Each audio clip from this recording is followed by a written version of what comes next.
ಆ ಮೂಮೆಂಟ್ ಅಲ್ಲಿ ನೀವು ಎಕ್ಸ್ಪೆಕ್ಟ್ ಮಾಡಿದ್ರಿ ಈ ತರ ತೇಜೋವಧಿಯ ಮಾತು? ನೋಡಿ,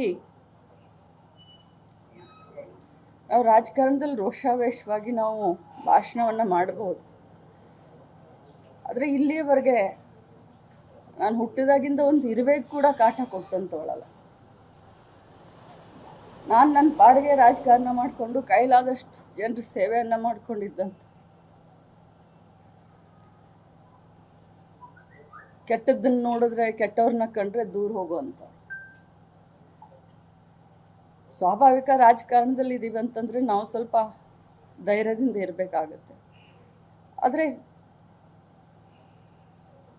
ವಿಧಾನ ಪರಿಷತ್ತು ಅಂತಂದರೆ ಹಿರಿಯರ ಚಾವಡಿ, ಬುದ್ಧಿವಂತರ ವೇದಿಕೆ.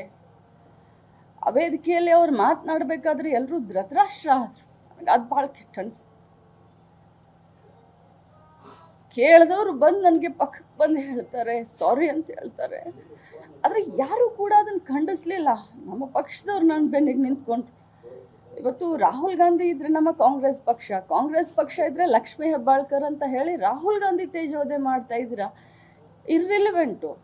ಅಂಬೇಡ್ಕರ್ ಅವ್ರಿಗೆ ಅಪಮಾನ ಮಾಡಿದಿರಂತ ನಾವೆಲ್ಲ ಹೇಳುವಂಥ ಸಂದರ್ಭದಲ್ಲಿ ರಾಹುಲ್ ಗಾಂಧಿ ಅವ್ರನ್ನ ಯಾಕೆ ಮಧ್ಯದಲ್ಲಿ ಎಳ್ಕೊಂಡು ಬರ್ತೀರಾ ಅಂತ ನಾನು ಮಾತಾಡಿದ್ದಕ್ಕೆ ಈ ರೀತಿ ಮಾತಾಡಿ.